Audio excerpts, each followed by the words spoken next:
இதே மாதிரி நீங்க யாருன்னா உங்க ஒய்ஃபுக்கு செப்பல்லாம் கழுவி கொடுத்தீங்கன்னா கழுவி கொடுங்க. அப்பதான் அவங்க வந்து வீட்டுல வந்து உங்களை சந்தோஷமா பார்த்துப்பாங்க. எல்லாம் என்ன தெரியுமா சொல்லுவாங்க, செருப்பு மட்டும் கழுவிக்கிறேன், நான் எதுக்கு, நான் வீட்டுக்கு சமைக்கணும், வீட்டுக்கு துணி துவைக்கணும் அப்படின்னு சண்டைக்கு வருவாங்க. ஆனால் நான் கழுவுறப்போ ஒய்ஃப் சேர்த்து கழுவி வச்சிருவேன். நான் ஒரு வருஷத்துக்கு ஒரு வாட்டி ஆமா அதை மென்ஷன் பண்ணுவோம். வெளிநாட்டு ஃபாரினர்ஸ் வந்து ஒருத்தவங்க ஒருத்தர்கிட்ட செப்பல் கொடுத்துட்டு பக்கத்துலேயே கால் குத்தாங்கால் போட்டு உட்காந்து பார்த்துன்னு இருப்பாங்க. அது நிறைய பேர் போட்டுருப்பாங்க. ஒரு மனுஷனா மதிக்கிறதுனால தான் அவங்க பக்கத்துல உட்காந்துக்கிறாங்க. நம்மள என்ன பண்ணுவாங்க, ஷூ எடுத்து இப்படி வச்சுட்டு ஷூ பாலிஷ் போட சொல்லி நின்று இருப்பாங்க. ஷூ கைட்டி கூட கொடுக்க மாட்டாங்க அவர்கிட்ட.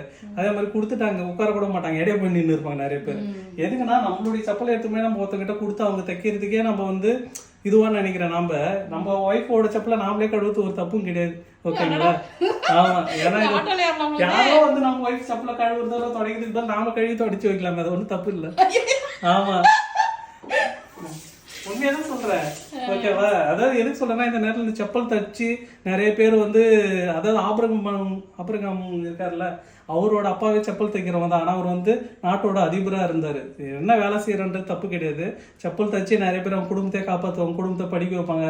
எவ்வளவு பேரு அவங்களுக்கு எல்லாம் இந்த நேரத்துல என்னுடைய மனமார்ந்த வாழ்த்துக்கள். எந்த வேலை வேணாலும் செய்யலாம், ஆனா செய்யும் தொழிலே தெய்வம்னு சொல்லுவாங்க. அதனால செப்பல் தைக்கிறது தப்பு கிடையாது, எந்த வேலை வேணாலும் செய்யலாம். எவ்வளவு பேர் சாக்கடையை போய் அழுறாங்க. ஓகேங்களா? நீங்களும் இது மாதிரி ஏதாவது செப்பல் பத்தி உங்களுக்கு ஒரு ஞாபகம் இருந்தது, இல்லை நீங்க யாருன்னா செப்பல் தைக்க போன இடத்துல ஏதாவது அவர்கிட்ட இருந்து இன்ஸ்பிரேஷன் ஆயிருப்பீங்க, அது மாதிரி ஏதாவது இருந்தீங்கன்னா அதையுமே கமெண்ட்ல சொல்லுங்க. ஓகே மக்கள்.